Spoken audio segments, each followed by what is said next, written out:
All right. I think everyone has consented to be recorded. Good evening and welcome to another session of the Ode Chronicles.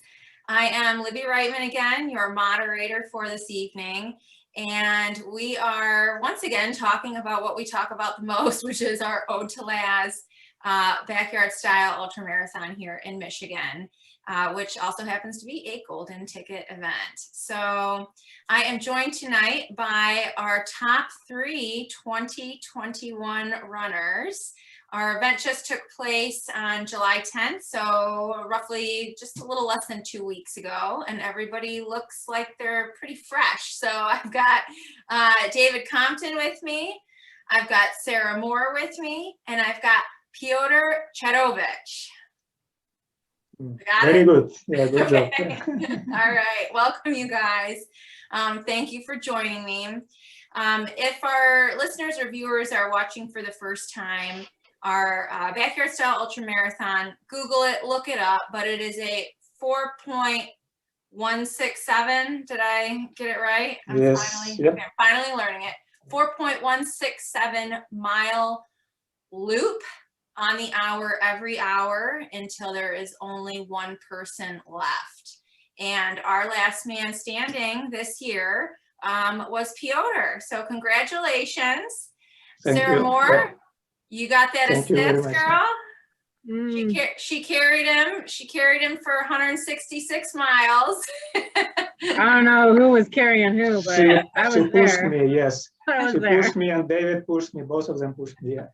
And yeah, so other people carrying. So our backyard this year went 170.83 miles. Sarah had the assist with 166.66 miles, and David coming in third here at 154.16. So I just want to say awesome job, you guys. I am once again impressed by these numbers, and they just keep going up each year at our event. So I'm very proud of you all for hanging with the big dogs. Really, I think our event got some attention. So how are you guys feeling after running that far? How's your recovery going? Let's start with David. I actually did my first run this week, and I actually done some strength training today. I've got just a little bit of tenderness in my foot, but other than that, it's pretty good. I'll probably do my first long run Saturday, but overall, I'm healing up pretty good. That was definitely a PR for me. The longest I had ran before that was, I think, 124 miles. Okay. So this was my second Backyard Ultra. Okay, awesome. And where are you from? Tennessee. Okay. That became my nickname during the race in Michigan. So everybody pretty much knew me as Tennessee at that point. Good, you got your trail name. That's perfect. And so this was your first Ode to Laz? Yes, very first. Actually, it was my first time in Michigan ever. Oh, okay. Well, I'm glad you checked us out. So what brought you to this race? The golden ticket. Okay. So I'd actually signed up for Kentucky Last Soul Standing, which I thought was going to be a golden ticket, and then they didn't get it. So I immediately turned around and signed up for this race. Probably not the best planning on my part, because I literally had just did a last man standing race 3 weeks before this one. Okay. But we made it work. Oh my goodness. Now, was that the LC Enduro that you did? No, that one was back in February. I actually did the Mid-State Mile. It's a last man standing with a 1 mile loop every 20 minutes with 340 feet of elevation every loop. Oh, is that in Tennessee? It is. It's actually Becca and John's race. That was my crew at Ode to Laz. Okay. But it's called the Mid-State Mile. Okay. Wow. So you were coming on some battered up legs already then, probably. Yeah, Becca done a great job with trying to, she's my coach, obviously, but she had to do some special workouts and training, to kind of try to let my legs heal but keep me going. So Like I said, I had no intentions actually of doing Ode to Laz. That's why I signed up for the last race, the Mid-State Mile. But when Kentucky didn't get the golden ticket, I was like, I'm going for it. So I just immediately, the next race was the Ode to Laz, so I signed up for it. Nice. And I'll probably, I mean, if I could make it work, I'm probably going to come join the, I think you all just, it's a new one, the Perfect PR. Yeah. Backyard. Yes. So I'll probably come out and join and do that one. Okay, awesome. Yes, I don't have all the info on the Perfect PR yet, but I know Tad has been putting some stuff out there. I believe it's a paved path. Is that right, Sarah? Do you know? I think there is some crushed gravel and then some paved, but yeah, it's gonna be fun in May. It'll be perfect weather. It'll be perfect conditions. It'll go far for sure. Yeah. Should be good. Nice. Awesome. Well, we'll look forward to see you then. You can come in Sarah? February. You can come in February too, or January for our snow run as well. The 8 hours. Snow run. 8 hours of Ode. Now, we don't get much snow in Tennessee, so I don't know about that. It's on the same trail that you did, so yeah. Oh, is it really? Imagine that covered in ice and snow. Does sound fun. It's fun. It was a challenge. So Sarah, are you doing the Perfect PR? I am signed up. I plan to be at every Ode event that I possibly can because, I mean, come on, it's my bread and butter. I love that place and I love Tad, so Awesome. I'm gonna be wherever he is as much as possible. Well, if I can make it work, I'll come out and join you guys. I know that you'll push me for a new PR, so I like it. Man. It'll be kind of interesting. I'm a little nervous about it because it is so flat and I like the variation of Ode. Tad thinks it won't make us go far because it's so difficult, and I think the feedback from most people is that it is a difficult course, but I think it's comparable to Biggs, and we go far at Biggs, or they go far at Biggs. Yeah. So why not? Why can't we go far at Ode? But yeah, that elevation, the stairs, there's like the heat factor of July, so it's not ideal for maximum laps, and if we want to get on that at-large list, we need a different course. So I think Tad's trying to find a way to make that happen. Yeah, I think the golden ticket's pretty much gone for next year, isn't it? From what I understand. No, I think he's got the golden ticket next year. He's just got to figure out the course. Oh, okay. So it might be a different course then. Okay. I think the golden ticket is still on the table for next year. That's awesome. No, Now, I'd heard something like that they were going to change to like a silver and a. Oh yes, it will be a Something like silver that. ticket next year, but that's because it's a different race next year. So this year is the individual championship. Next year it goes back to the team championship. Oh, okay. Oh, Gotcha. So they're going to alternate between the years.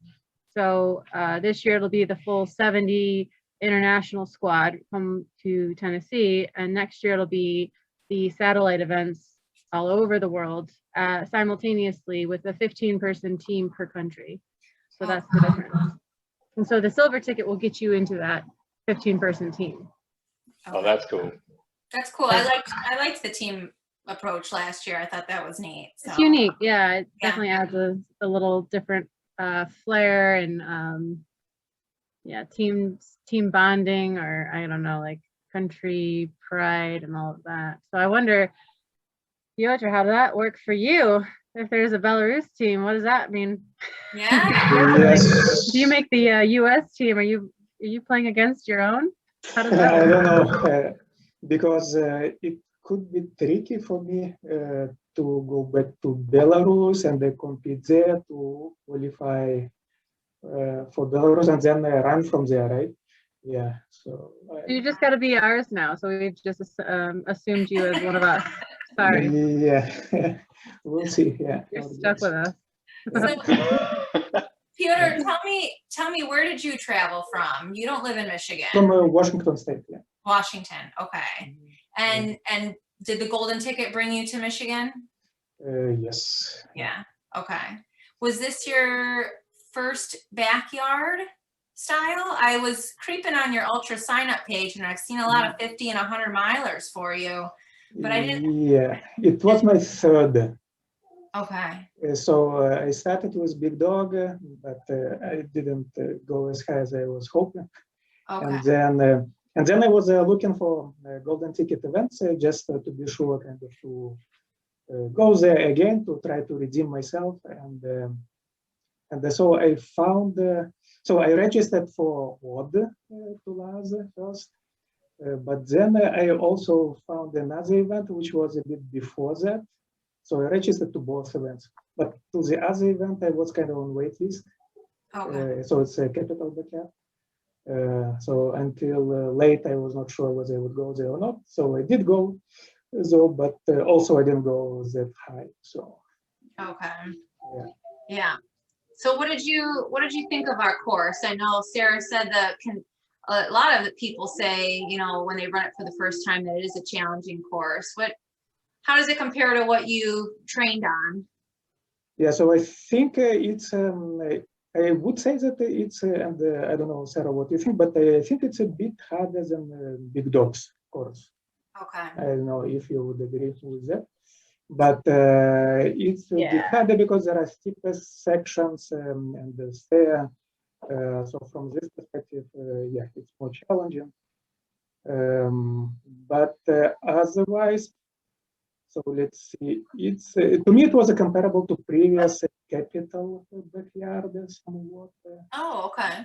But I kind of liked this course. Just the nature around it. It's very nice. So I like lake. Yeah. Yeah. So that was definitely refreshing. It was not And too avocados hot. in the raw, right? Yes, totally with the avocado. Yeah. We had, You've seen yeah. a live avocado, have you? Yes. Yeah. So it's volunteers and the whole organization. Yeah, it was amazing. So, Well, good. I'm yeah, glad. just having like games on the course, so to forget about the pain and actually participate in it, like in music. Yeah, it was awesome. Yeah. Yeah. The first day is definitely, you know, they got the music pumping at most of the sites, you know, we had 4 different start finishes for the first 12 hours. Three or four? Three. It was 4, I think. We had the main, we had Oak Flats, Overlook, and the gate, the yellow gate, right? Above the gate, yeah. Yeah, I always forget about the gate because you couldn't really see the pits, you know, very easily. But yeah. So for for you guys watching the first 12 hours, which are the trail loops, we had staggered start and finishes so that we could kind of comply with the COVID rules and kind of keep, you know, the crowd to a minimum.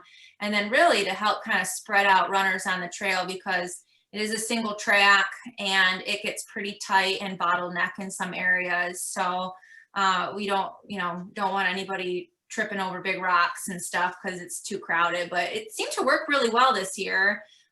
This is the second year they've done that. The first year I've run it where we had the staggered starts and I really liked going through all the different pit areas.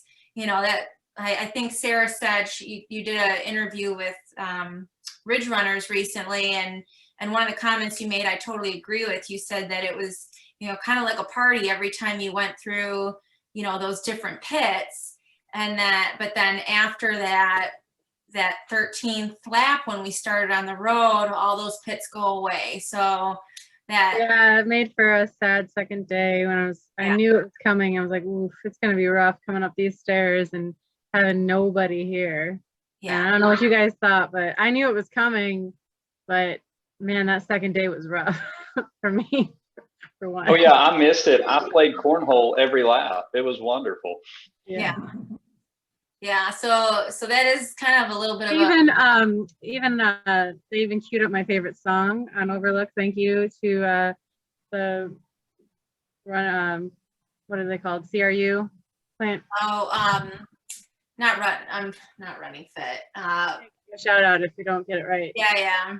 Try not to think about it. Complete Runner. Yeah, Complete Runner. I was gonna say Ultimate Runner, but I knew that wasn't right. Yeah, so Complete Runner put on a great show, and at one point we were coming through one of the out and back sections, and they queued up Wobble, and I lost my freaking mind. I'm like, it's my song, and I like forgot all the moves, and I needed like a whole line of people to get with me, but nobody got with me. It's okay. I was wobbling by myself, but it was a good time. And I just, every time we came through, I was like, I'm gonna soak this up, and a couple times I had to throw a couple because I just biffed it so bad. So they gave me another shot, and it was worth those extra seconds. And then the next day it was just like, Yeah. heartbreaking. Where is everybody? Now, so where did you all start from? Were you all three at different spots at the beginning? I think David and I started together, and Piotr, you were at I was at the main start Main. finish. Yeah. Okay. So you got, Yeah, you have to go I through. think me and Sarah were Oak Flats. Yeah. Oak Flats. Okay. Right. So you didn't have to go through the transition then, Piotr, you just, I did not have to go through transition, but I did move a little bit. So because initially it was under the tree, but then expecting the rain, so okay, we kind of moved under the canopy. okay. Yeah, so did you have a crew with you? Not the same. Okay, because have I read things or I've heard things that you just showed up with like a chair and a cooler or something? I did not have a chair, so I had a sleeping pad and the cooler. You didn't even have a chair? No. Oh my gosh. So, Oh, that puts me to shame because we showed up with like everything in the kitchen sink included, literally. We brought us in. shower. But what I don't know is still what is the best recovery, just laying down versus sitting in a chair. I don't know. I'm still not convinced the chair is much better. Yeah. The gravity chair is key. I think the gravity chair I preferred because I tried to lay down. I had a cot and a air Yeah. mattress on top of that and a pillow on top of that and a blankie because I brought everything. And I tried to lay on that for a minute, but I think the chair was the best deal and the cot was a little too much. And I didn't even But have enough also time to they tell like to elevate your legs, right? So I don't know, if you're in the chair, then you still cannot elevate high enough, maybe. I don't know. Well, you can Not probably expert. like, yeah, I mean, if you have like the anti-gravity chair like Sarah had, you can kind of tilt back and get your legs elevated. But yeah, I had like a regular just folding camp chair, and I needed something to prop my feet up on. Ooh, that would be hard to get out of. Those kind of like suck you in, you know? Yeah. Hole in the middle. I still think it was better than sitting on the ground though. And So, by the way, I did buy actually on Amazon like a bigger chair with nicer elevation, kind of gravity chair, but even bigger one. But then it's kind of too big to travel with. okay. It's super comfortable, but yeah. Yeah, you can put that on a plane. Yes, yeah. Yeah. So Piotr, are you going to have a crew at Biggs? Yes, yes. Okay, good. Who's gonna crew you? So my to-be wife will be joining me. Say that again? My to-be wife, my fiancée will be joining me. Oh, okay, lovely. Yes. So is she gonna be by herself? So maybe Yeah, one more friend, but I'm trying to figure out the exact rules. Is it are we allowed only one person or two? I think or it's only one. Oh, okay. Yeah. So Okay. I don't know. But will they have like a tent on the side where maybe someone else can be or not? I think you can share, like you can kind of buddy up with people, but I think he's being strict because it's the 70 people from all over, and there's going to be one big tent that everyone shares. Yeah. So see, no much better rules. So I still need to study a bit. Yeah. So I wanted to ask, so David, did you have crew with you?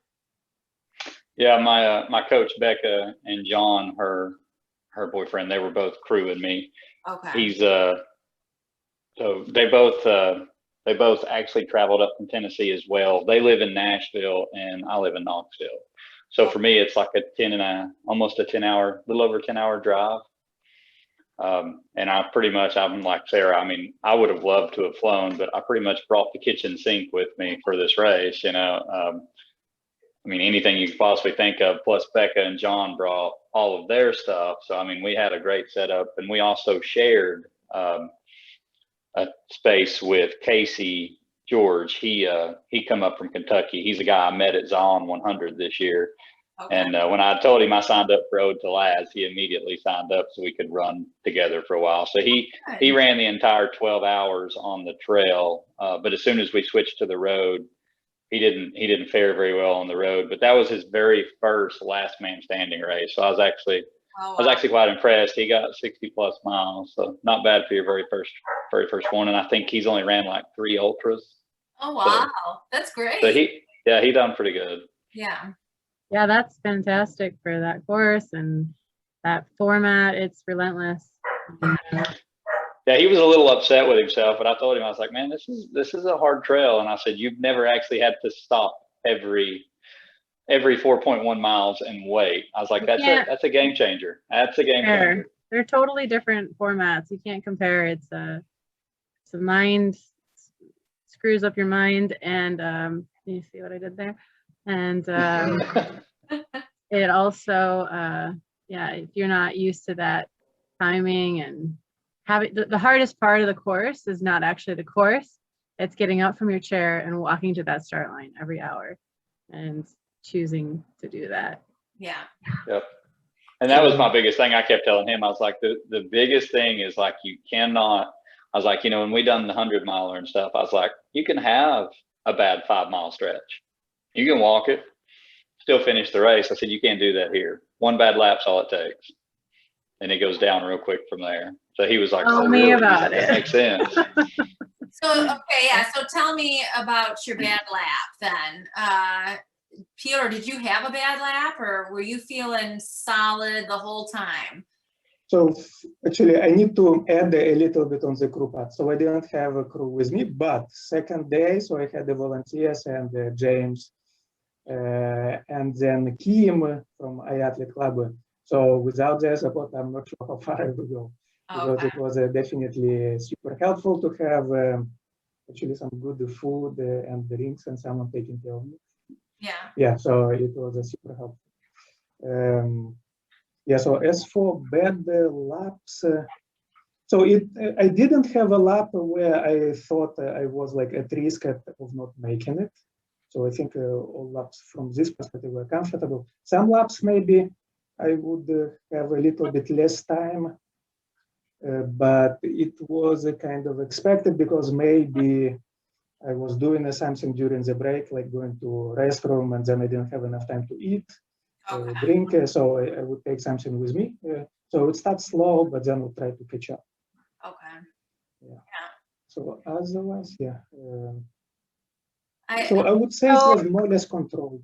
So you never had like one of those moments where you just wanted to cry a lot? Or is that just me? So I would say that already in the end of day one, I felt already that I was kind of tired, and so I texted my fiancé that I'm already kind of getting tired.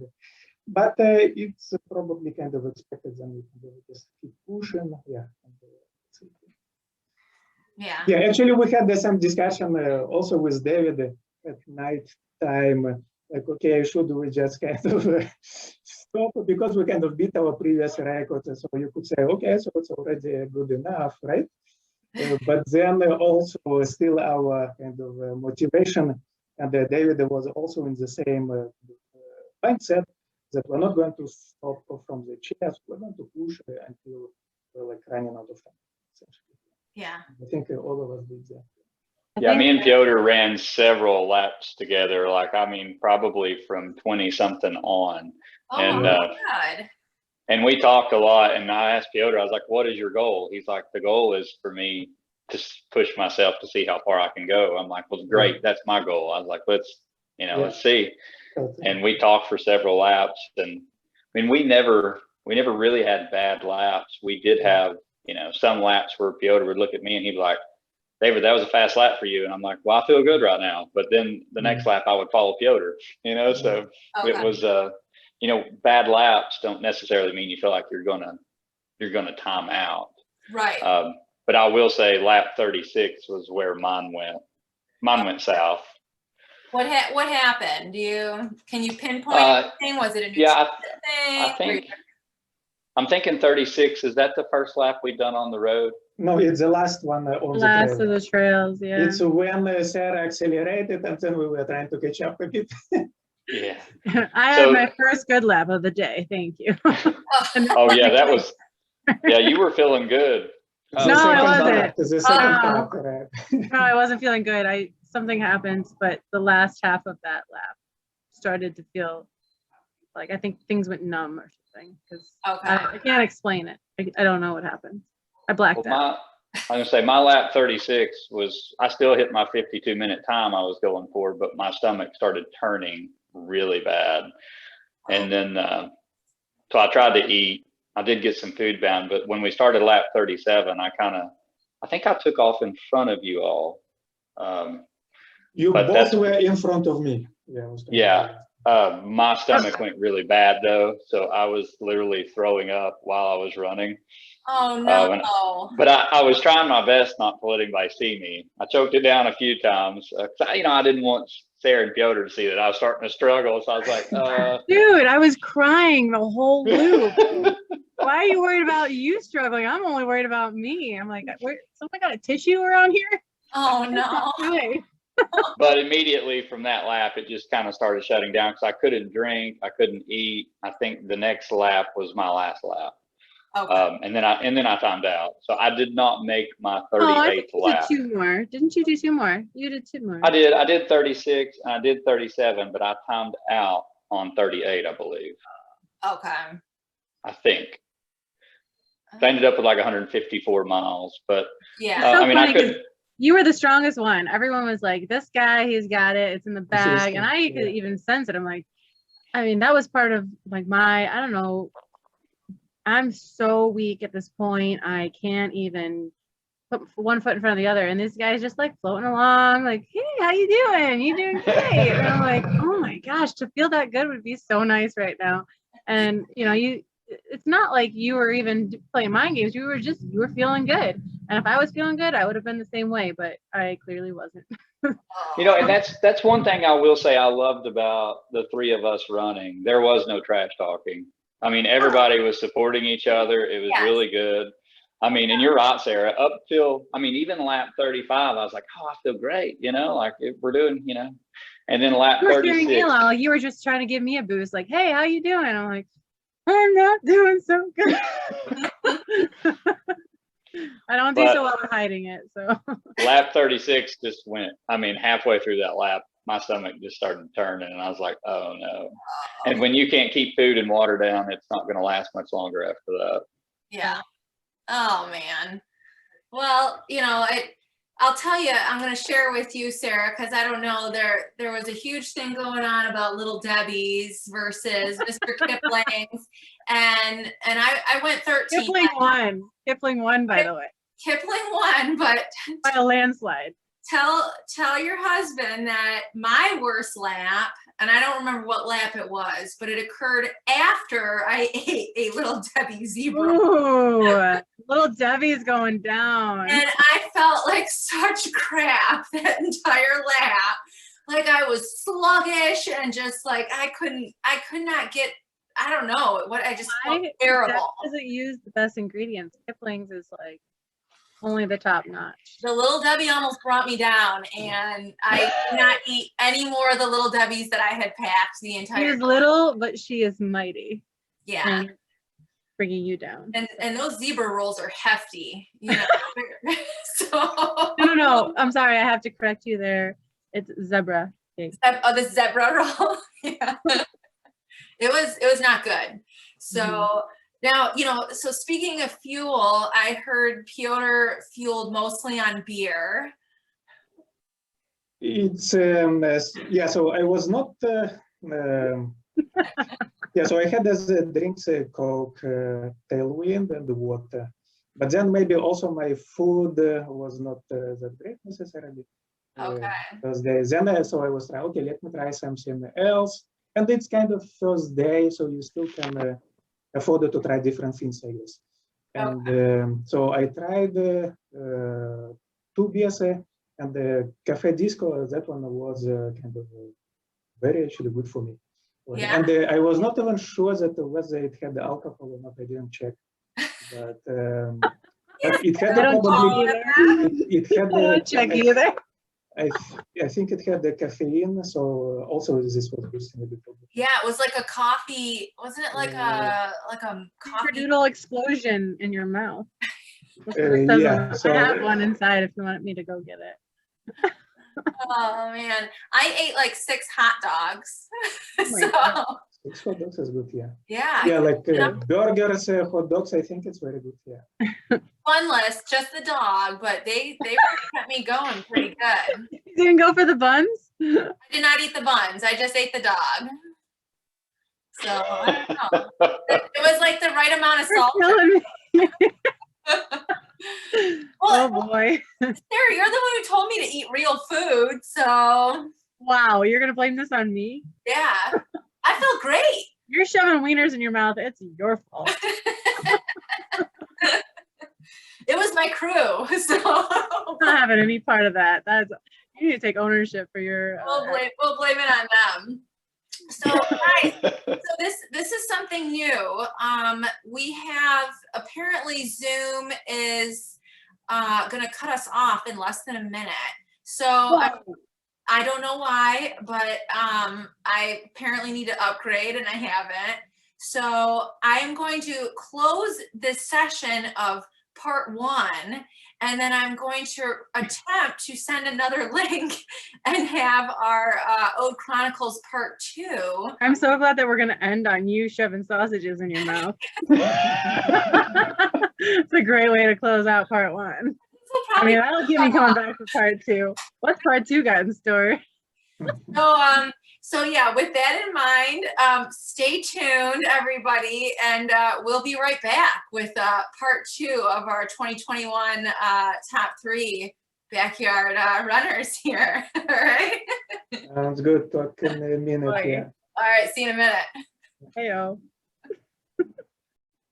Part 2. And we're back. More sausage fest. Wait. That's just Libby's part-time gig. Yeah. I don't know. Well, those hot dogs were good. Don't knock it. So we're back with part 2. Did you just take a hot dog and run the lap with it while you're eating it, or No, Did you do like 2 at once? were you double fisting hot dogs? Sorry. No, but I probably would have if they would have put 2 in front of me. I would have. No, I only got 1 at a time, you guys. Don't lie. So yeah, you know, Honestly, I didn't get any hot dogs. I would have loved to take 1 or 2 at a time. I don't know, maybe 3 if I was so lucky. what But did, I got 0 hot dogs at Ode, so I feel kind of cheated or slighted. No, I don't. did you guys have hot dogs at your pit, I Eric? didn't see them, but I don't know. I never really went up to the table. I kind of hung out in my little tent, and nobody brought me a hot dog. I would have loved to have had the option to say no to it because I was being quite picky that day. Apparently I said no to everything, which is my downfall. What was working for you though? Food. What did you want? Like not a lot. I don't know. Food was kind of my issue. I was kind of being a little bit of a princess about it. Okay. Like, no, it doesn't sound good. I should have just shoveled it in, you know. Early in the first day was fine, but second day I just didn't really want to eat. I just kept pooping a lot, so that was my issue. And like the guys would go off into the trail, be like, all right, see you in a minute. Oh, And so that was kind of my thing. I was like, I don't know if I want to put more in there if there's already a lot coming out, you know? Yeah. And it's kind of eating up my lap times, and I have to like haul ass to get back by, you know, a Yeah. decent time. So I kept playing this chase of, you know, letting the guys go, doing my business, scouting for leaves, because I didn't have issue tissues, which is usually what I always have on board. But you for some literally reason- you were literally in the bushes. well, sometimes I didn't get that off course. Sometimes it was like up against a tree on the side of the trail. Okay. Because, you know, at that point, it's whittled down to such a small number. If I'm in the back, it's all Yeah. right. No one's going to see it next time, especially with all the rain. Yeah. But usually I tried to make it to the porta potty, and I was visiting the porta potty quite frequently, and I like porta potties, don't get me wrong, but you just can't really do your business in them quite as well as you do just like in the all natural. You know what I mean? It takes longer, and yeah, it's hard to pull up your pants. It's not as natural. Like you need that squatty potty to like get in the right position. You guys know what I'm talking about, but you're just being all polite. I've never heard issue tissue. I like that. I like that. Yeah. Have an issue? Grab a tissue. So David was throwing up, Sarah was pooping, Yeah. and Piotr just had a stomach of steel and was drinking disco. Piotr is the bomb. Whatever. He's Cafe the rock Disco. star of the ode. Well, I had the pretty basic food like chips and some Indian sweets and some salami, which didn't work that well. But I guess maybe lack of varieties. That's why my stomach was doing that. I don't know. Yeah. You must have been getting bored with that. Those Yes, three so items. that's why when I got burgers, that was a big improvement. And then some oatmeal. Yeah. Soup, yeah, that was nice. Oh I man. am so impressed with you, Piotr. You're like the most low maintenance, hardcore champion I've ever met. So kudos to you, and I am not worthy. No, you were pushing me, same as David. Yeah.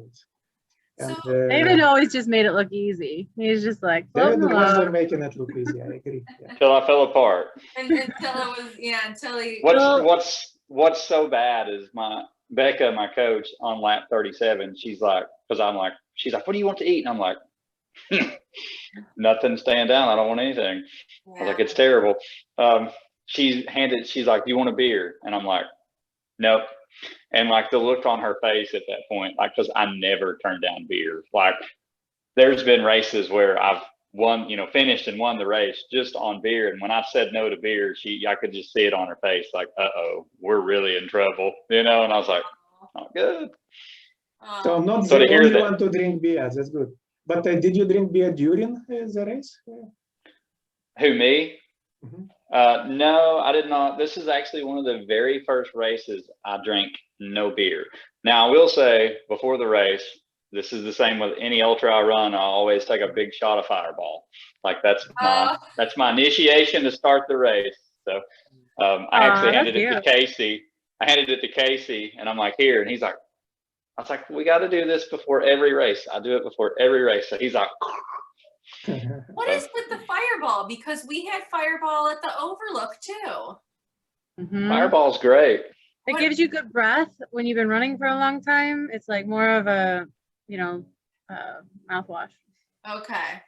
Yeah, I didn't know what the Fireball was all about, but it was like Listerine for ultra runners. Okay.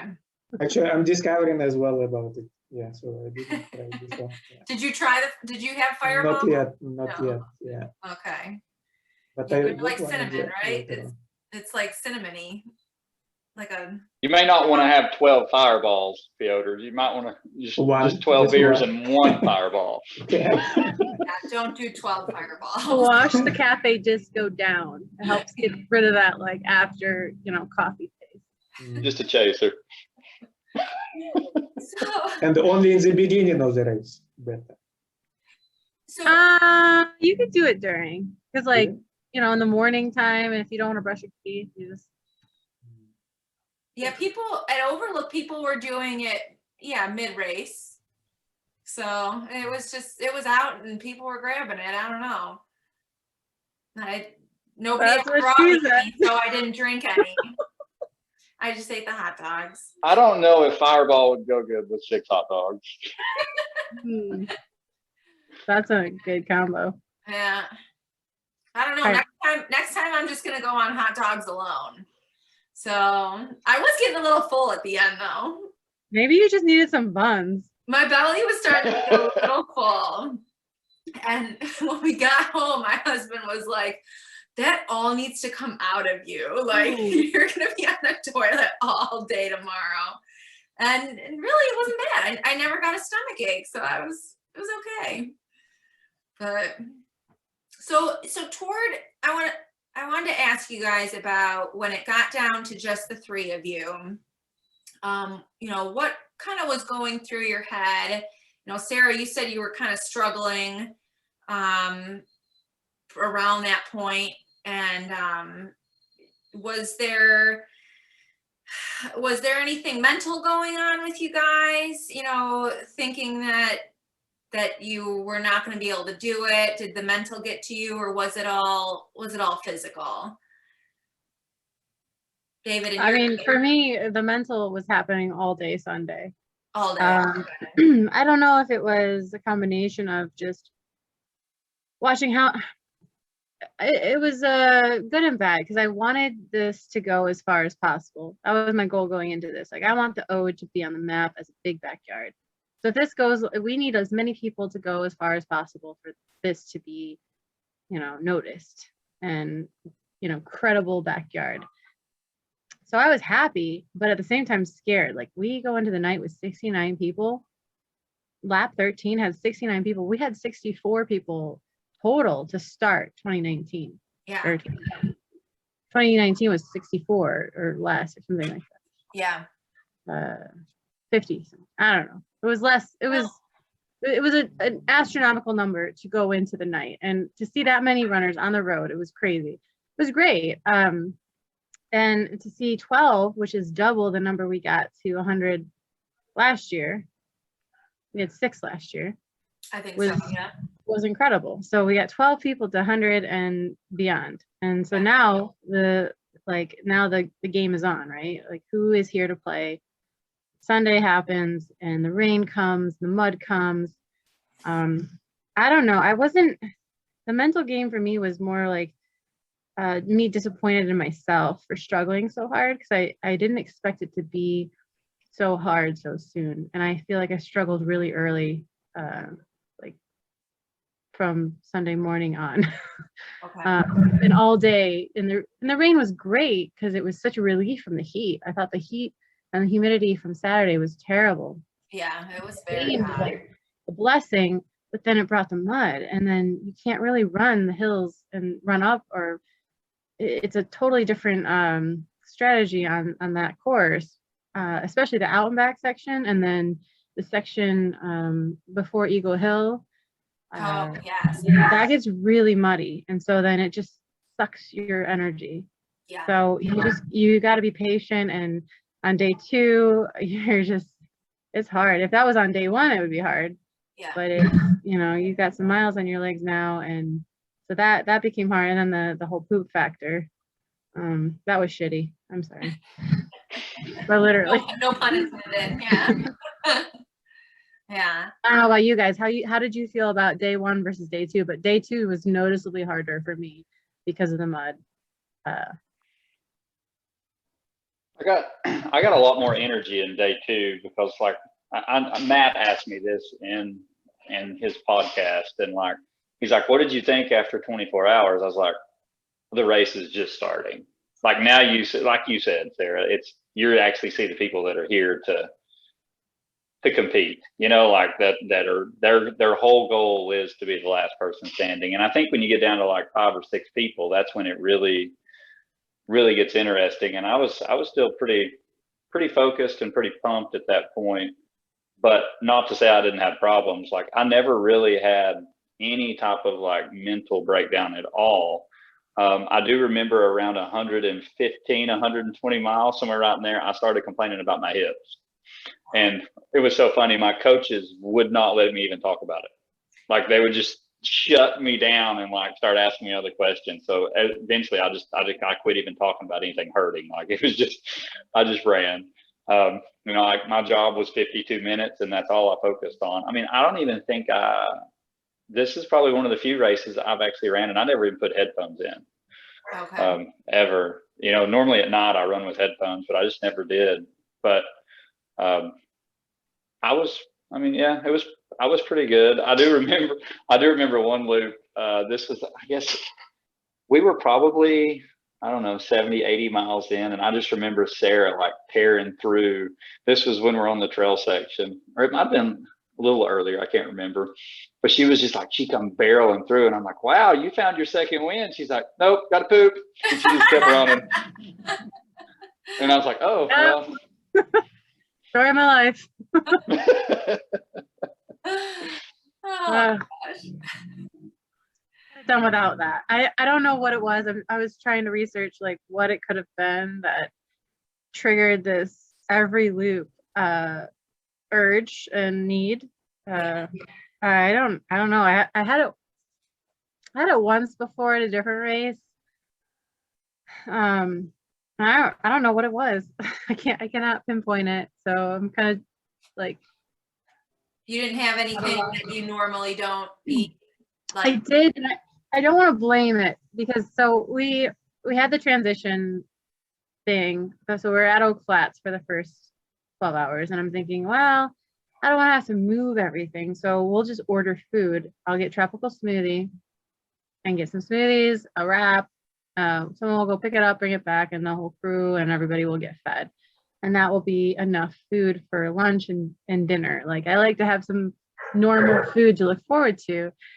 And I don't know if it was that, because I'm not used to eating like processed food. I don't know. It's like, it's fast food, but Yeah. I'm like so pampered. I get like the green curry and the homemade, whatever whipped up whenever I want it. So, I mean, maybe that was it, because usually I have fresh made smoothies, not like, tropical smoothie is pretty fresh. I don't know. They use normal ingredients, but I don't know. No, they might use a bottled mix though for some, aspect of it. I don't know. So So like that maybe was coming out of me because I'm not used to that. And it was convenient for the day, but not for the second day. yeah. Yeah, my go-to was avocados. I think I ate a dozen avocados in that race. Really? Yeah. Oh wow. I mean, that's Actually, the other day, That's Andrew had like cut open an avocado and salted it, and then he's like, "You want that?" I'm like, "Kinda." And I took a bite, and then I ended up eating the whole half. I was like, "That was really nice." I'm like, "That would be perfect." Did they salt it, or just? Yeah, I just eat it raw, just Like, right a out. little bit of salt on it. I was like, "Oh, this is nice." I like salted too. I could get down on an avocado, Yeah.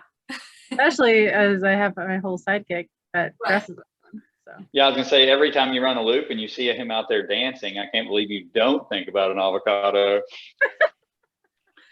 don't eat my husband, okay? That'd be weird. I don't know how many other, you guys have done lots of events, not just backyard stuff, but you've done a lot of other races.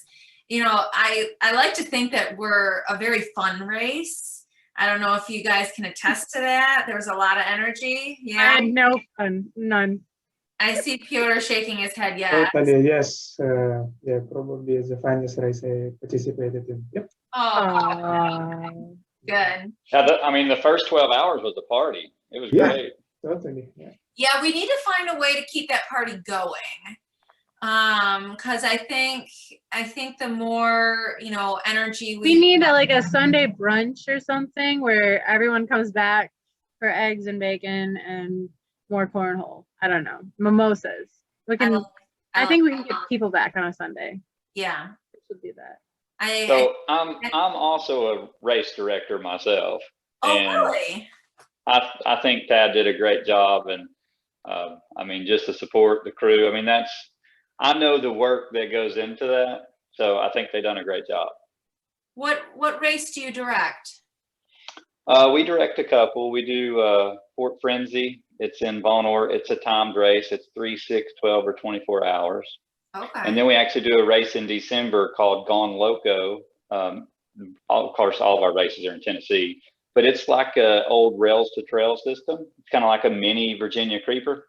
Oh. So it's an 11 mile or 33 mile. And then we also go in with another group of race directors for Magic Number events. So we're East Coast Adventures, and they're Magic Number events, and we put on a Bigfoot race in Townsend. Okay. So Townsend, is that right outside the Smokies? Yeah, so Townsend's actually in Gatlin, right beside Gatlinburg and Pigeon Yeah. Forge. It's before you get in. Yeah. Okay. I've been there before. It's beautiful. It is. I might There's have plenty to do there as well. Yeah, I might have to come down for one of your runs. Let me know. Yeah. We'll take good care of you. Email me the names of everything and I'll keep an eye out for them then on the sign up. So, Will do. Piotr, is there any runs that you do all the time out where you live in Washington? So let's see. So something that I do regularly, you mean? Say it again. Something that I do regularly? Yeah, or you something mean that races, you do like races? every year that you want to sign up for. So there is one, so Mount Baker Ultra. So it's a fun race because it kind of combines just regular trail running, but then it combines glacier kind of climbing, running. Oh, So you go to the second peak of Mount Baker. So, and actually also the volunteers, they do amazing job. They set up the rope, so it's kind of safe for you to do that. So you need to clip in and kind of continue, so you don't fall into crevasse. oh wow. So this is definitely also one of the amazing races. Okay. So I did it twice, and then I did once as a volunteer.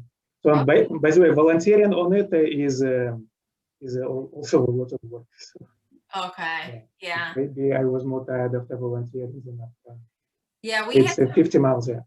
We had some great volunteers this year, and I mean, we have great volunteers every year, but we're always looking for more volunteers. And I know we had a couple of runners who were planning on running the event, and then for one reason or another couldn't, and they ended up volunteering instead. So that was fun to see, see people out there who were supporting us still, even though they couldn't make it because of an injury or something.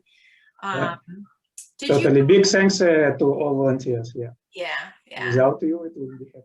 Yeah. Did you? Yeah, guys? they definitely made the race. They made the race fun. So the volunteers you all had were wonderful. Yeah. Usually, I mean, Andrew was in his what did he wear his monkey costume too? I don't think he got the monkey out. Okay. I don't know if it was hot enough for that.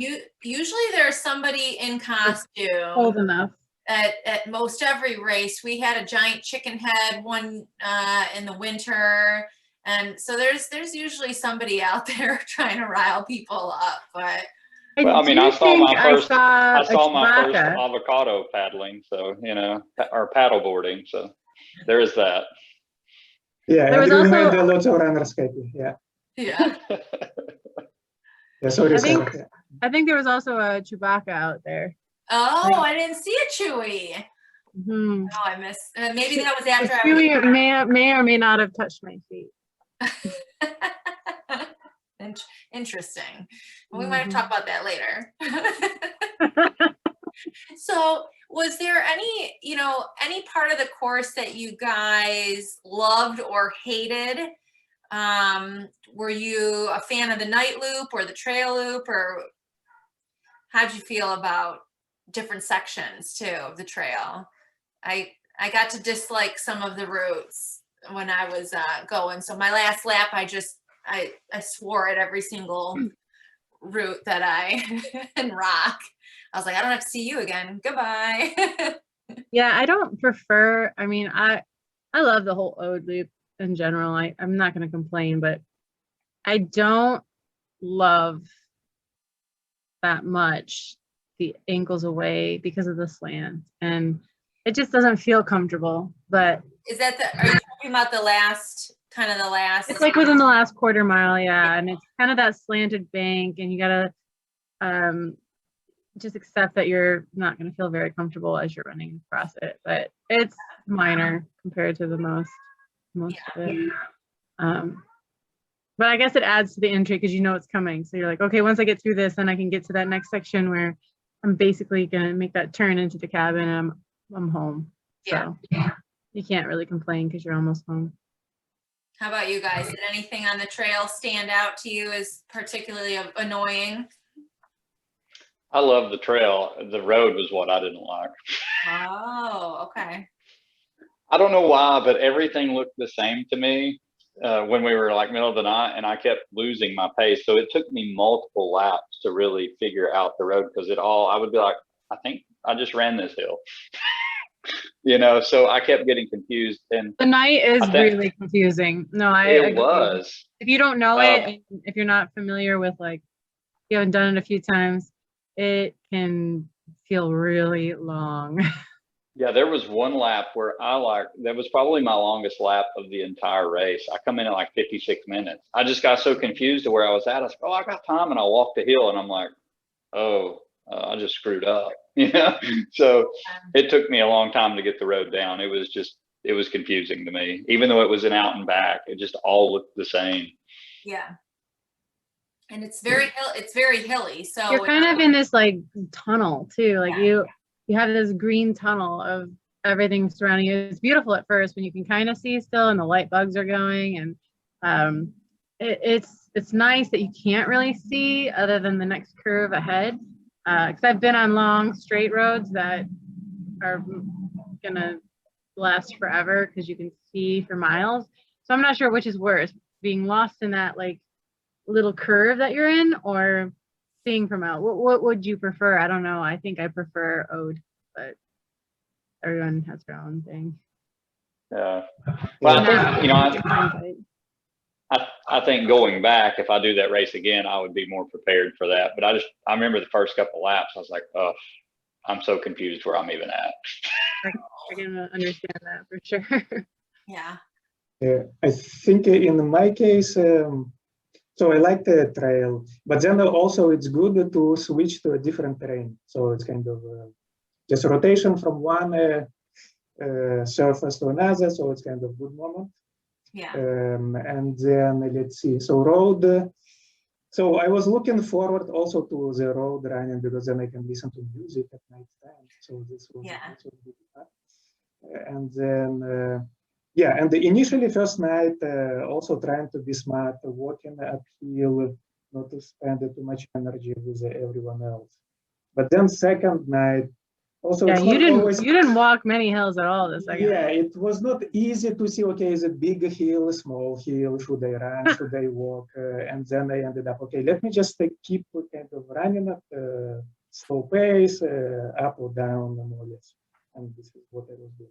But it was a bit confusing, okay, with the trees. But there were some signs, I guess. This is what was my references. Some turns. So this is what I was checking. Yeah, you were coming back and having a pretty decent amount of time to rest coming on that second night. Your time, I mean, both your times, you and Sarah, your times were pretty consistent until Sarah, I think, started to really struggle. When you came back with 1 minute left, Sarah, I think it was. That was 35. Yeah, and you ran after that, but that after that was okay, but then then the night loops, like after David dropped, and then it was just Piotr and I, and then he just took off, and I couldn't even have a bunny to chase, and you're just kind of out there in your own head. Yeah, think about your pace. Yeah, don't look at me. Yeah, but no, I kind of like having a bunny, but like something to hold on to, or at least, I don't know. It just gets hard the second night, especially. You're just so tired, and you just want sleep so bad. And if you're not fueling right, which was me, because I just didn't want to eat again. I just didn't feel it. Yeah. That was my fault. I should have just forced it in. It's a competitive eating competition, really. That's the same with me, Sarah. I should have just ate. I should have just took something and ate. Yeah, but I got, I don't know. I thought, maybe I could do on less. Maybe I can, eat a few bites and be fine. And I think I just needed more. And I know I needed more, because when you're seizing up like that and you just can't move anymore, it's totally nutrition. Yeah. You can go for days if you know how to fuel for days. And that was my screw up, but you live and you learn. Yeah. You just gotta, if you want to, and it's how bad you want it too. Like maybe I just didn't want it as bad. Maybe I had kind of given up. So I don't know. Yeah, you had already 2 wins, right? So maybe a little bit. It's never enough though, you know, like, Yeah. but in that moment, I just didn't want it that bad. Mm. I But wanted it all along, but I didn't want it in that moment. I was gonna say, but that's the part, like, I mean, I always tell everybody, I learn more in the races that I don't, that I like, just like this race, I learn more in these races than I do when I win. You take away something from all of the races where something goes bad. You're like, next time I'm doing this. Next time I'm doing this, I'm gonna eat all those avocados next time. That's right. I'm not even gonna think about it. I'm just gonna and I'm gonna chase it with like 3 beers. And 5 fireballs. And that's why Piotr was so hungry. Like that, when we were talking, he was telling me, he's like, David, the last race, I just quit. He wanted it. He wanted it more. And he's like, so I want to push myself till I can't. And I was like, that's my goal too. And Piotr did it. I mean, that was his goal, and he learned something from that last race that he wasn't going to make that mistake again. And I mean, that's the biggest thing. He's going to show up in Tennessee in October, and there's going to be a lot of hungry dogs.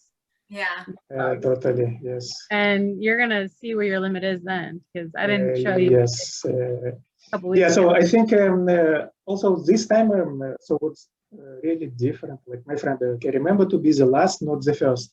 And the previous 2 races I did, I was kind of chasing the people, trying to finish every lap, like first or in the first 2 or something like that. So this time it's just kind of need to relax and just slow down. Yeah. It was a big lesson for me that I didn't learn from first time, so I needed to be reminded from second time. Yeah. Did you feel like you had more laps in you, Piotr? I think yes. So I was I was asking like Kim and John also what's the weather for tomorrow. Yeah. So will it be raining, thunderstorm, or something like that? Yeah. But also I think it was I kind of like rain. So like second day with the rain, it was also good for me. Okay. You didn't struggle with the mud as much. It was okay. No. Yeah. Yeah, it was not that muddy. Yeah. Okay. It was bearable. Yes. Okay.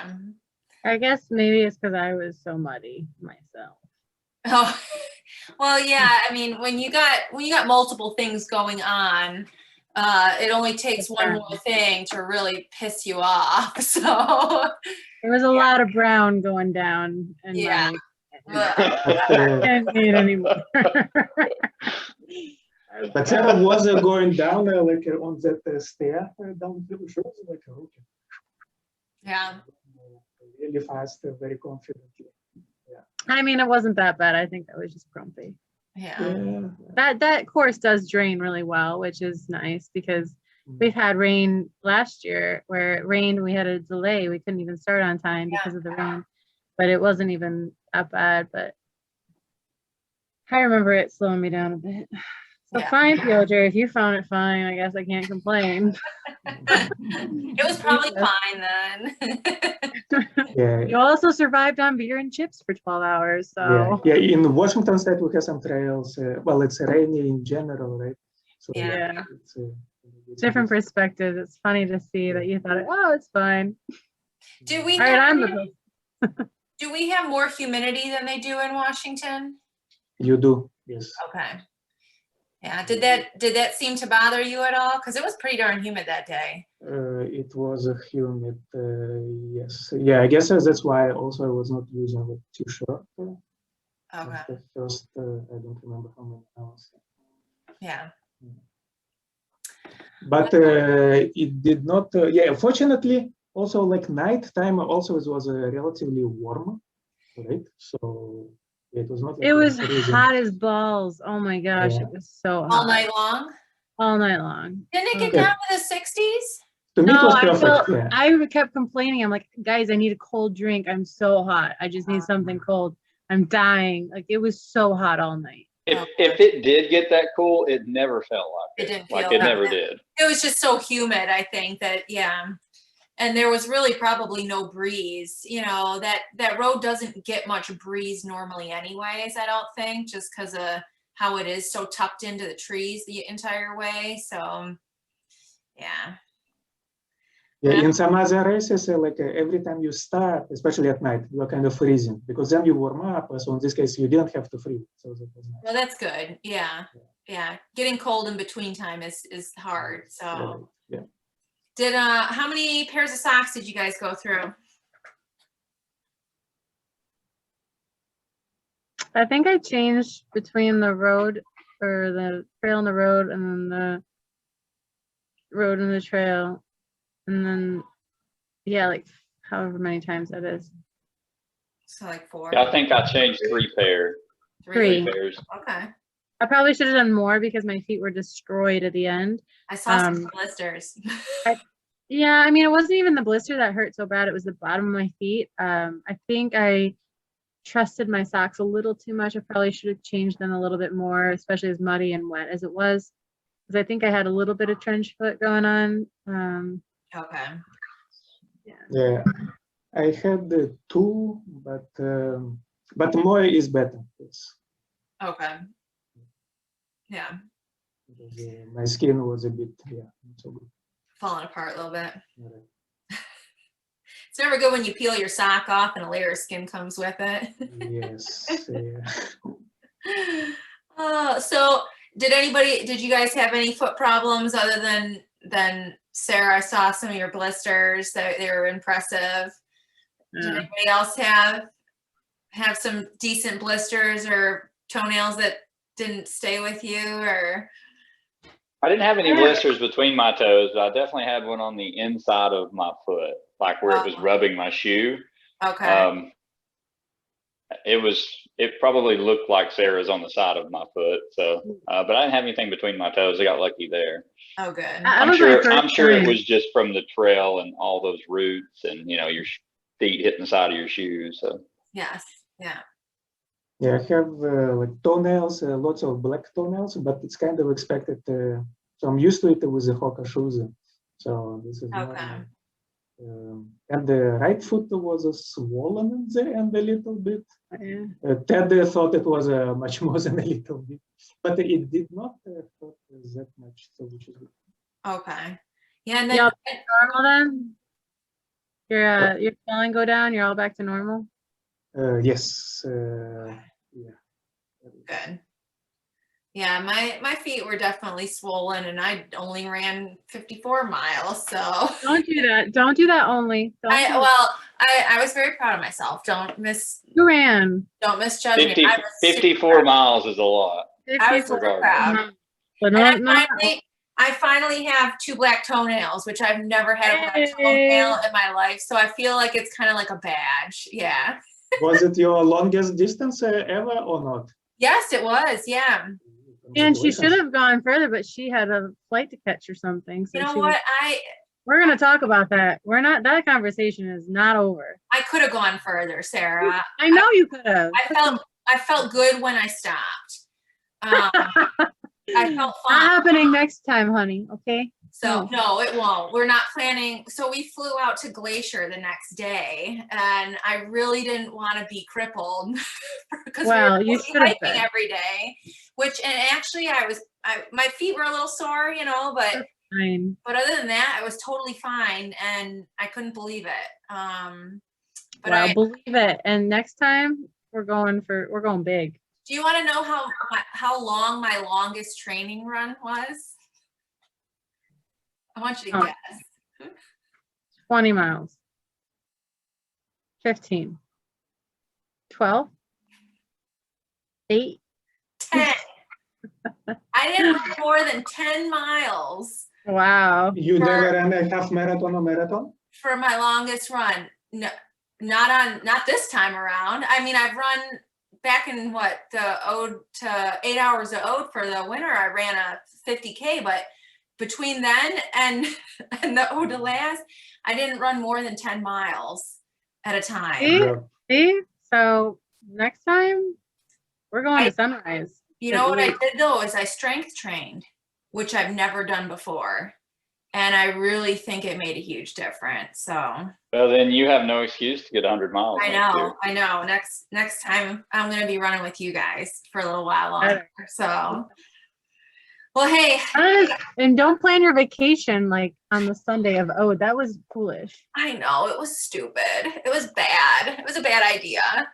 Mm. Well, and I'm going to try to plan better next year too. I'm going to try not to run so many races. So, you know, You coming back, David?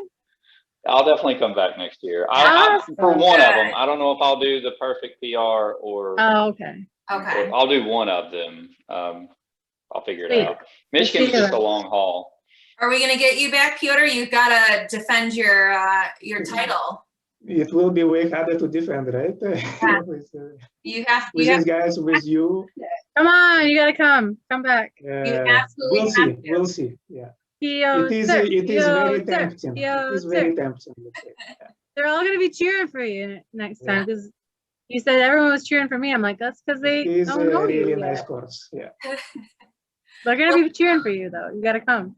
You guys, I'm getting the less than a minute warning again, and I don't know when it cuts us off, but For having us. I think we're gonna have to say goodbye, and it's almost 8 o'clock. Oh, it's past 8 o'clock. I'm so sorry, Piotr. He's got a break. It's okay. Yeah. Okay, so we gotta I let told him you to go drop, yeah. do his next interview, and Not the interview. Well, but- Piotr and Sarah, I enjoyed those laps with you guys. I thought, just truly enjoyed it. There was no trash talking. Y'all were just humble.